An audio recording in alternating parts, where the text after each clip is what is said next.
ትዝታው ሳሙኤል እንግዲህ ኢትዮጵያ ሀገር ላይ መጣሃል ስለመጣ ቴንኪው። ግን አንድ ነገር አለ። ምንድነው ያለው? በኢትዮጵያ ኦርቶዶክስ ተዋሕዶ ቤተክርስቲያን ውስጥ እንግዲህ አገልጋይ ለረጅም ጊዜ አገልጋይ እንደነበርክ እናውቃለን። ዘማሪ እንደነበር፣ ዲያቆን እንደነበርክ እናውቃለን። ኦኬ።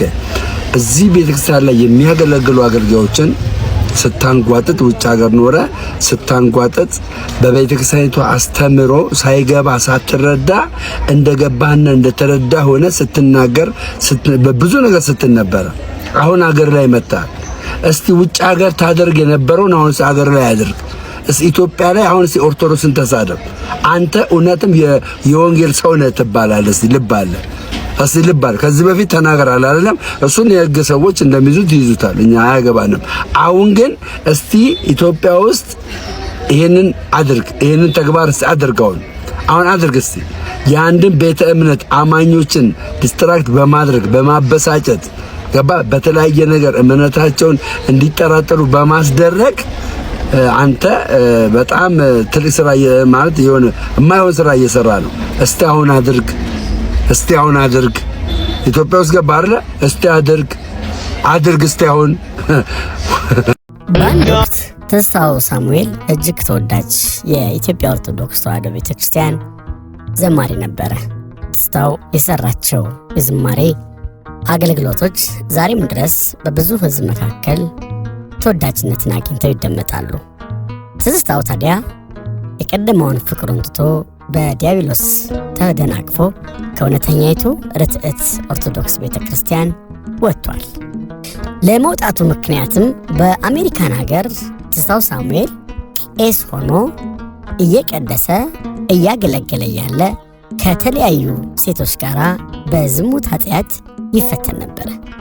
በዚህም ትችት ሲደርስበት ትዝታው ሳሙኤል ከኢትዮጵያ ኦርቶዶክሳዊ ተዋሕዶ ቤተክርስቲያን በመውጣት ዛሬ ላይ ያቺ ያሳደገችውን ቅድስት ርትዕት ሃይማኖት በመሳደብ ይታወቃል። ትዝታው ሳሙኤል እጅግ የሚቀፉ የሚዘገንኑ ቃላቶችን በኢትዮጵያ ኦርቶዶክስ ተዋሕዶ ቤተክርስቲያን ሃይማኖት እንዲሁም በቅዱሳን ላይ በእመቤታችን ቅድስት ድንግል ማርያም ላይ አስተላልፏል። የትዝታው ሳሙኤል ጥፋት ብዙ ነው። ሕፃናት መዝሙር በማስጠናትና ሕፃናትን በማስተማር ምክንያት የተለያዩ ሴቶችን በማስነወር ልጅ በመውለድ ትዝታው ሳሙኤል ብዙ ነቀፌታን አግኝቷል። በዛም ምክንያት ክህነቱ ተሽሮበት ከቤተ ክርስቲያን አውደ ምሕረት እንዳያገለግል የታገደበት ጊዜ ነበረ። ከዛ በኋላ ነው እንግዲህ የኢትዮጵያ ኦርቶዶክስ ተዋሕዶ ቤተክርስቲያንን በመበቀል ስድብንና የስድብ ቃላቶችን በቤተ ክርስቲያኒቱ ላይ የሚሰነዝረው። ዮዲት ጉዲት እንዲህ ያለ ታሪክ እንዳላት አንዳንድ ሰዎች ይናገራሉ። ዮዲት ጉዲት አባቷን የቤተ ክርስቲያን ካህናቶች ጎድተውታል ወይም ገሏት ስለገደለባት በበቀል ተነሳስታ ቅድስት ቤተ ክርስቲያንን አቃጥላለች፣ ቅድስት ቤተ ክርስቲያንን አውድማለች፣ ቅድስት ቤተ ክርስቲያን አማኞቿን ገላለች ተብሎ ይናገራል። ትዝታው ሳሙኤል ሰይፍ አንስቶ በቅድስት ቤተ ክርስቲያን ላይ እሳት አንስቶ እሳት ጭሮ ቅድስት ቤተ ክርስቲያን ላይ በክፋት ባይነሳም ቃላቶቹ ግን እንደ እሳት ናቸው። ብዙ ጊዜ አውዳሚ የሆኑ ቃላቶችን ተናግሯል። ይህም ቤተ ክርስቲያኒቱ በቀል እንጂ ጥላቻ እንደሌለበትም ያስታውቃል። አንድ ወቅት ላይ ታዲያ አንዲት እማሆይ ፍቅራቸውን ገልጸውለት ወደ ቅድስት እውነተኛይቱ ቤተ ክርስቲያን እንዲመለስ ጥሪ አቅርበውለት ነበር። ትዝታው ሳሙኤልም ቤተ ክርስቲያን እንደናፈቀችው በሚያስታውቅ ሁኔታ ለእናታችን በጎ ምላሽ መልሶላት ነበር። ዛሬ ትዝታው ሳሙኤል ከብዙ ዓመት በኋላ ወደ ሀገር ውስጥ ገብቷል። ከብዙ ዓመት በኋላም ወደ ሀገር ውስጥ ሲገባ ያንን የጥፋት ዓላማ ተልኮ ይዞ እንደመጣ ያስታውቃል። የተቀበሉትም እነዚህ የምትመለከቷቸው በፕሮቴስታንት ቤተ እምነት ያሉ እንዲሁም ደግሞ ቅድስት ቤተ ክርስቲያን በቅድስት ኦርቶዶክሳዊ ተዋሕዶ ቤተ ክርስቲያን ጥላቻ ያሉ የሚታወቁ እንደነበጋሻው ደሳለኝ አይነት ሰዎች ተቀብለውታል። በተለይ ሜሎስ የሚባለው በዚህ በቲክቶክ ስሙ የሚታወቀው ቅድስት ቤተ ክርስቲያንን በመሳደብ በማናናቅ የሚታወቅ ሰው ነው። ትዝታው ሳሙኤል ወንጌላዊ አይደለም። በብዙ ፕሮቴስታንት እምነት ተከታዮች ዘንድም የሚናገረው ንግግር የስድብ ቃል ስለሆነ ይነቀፋል።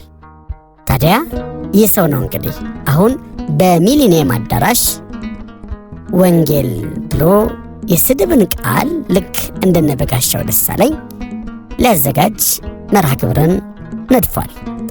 በጋሻው ደሳለኝ በአንድ ወቅት በዚሁ በሚሊኒየም አዳራሽ ስፓርታከስ መስሎ አንድ ጉባኤ አዘጋጅቶ ነበረ።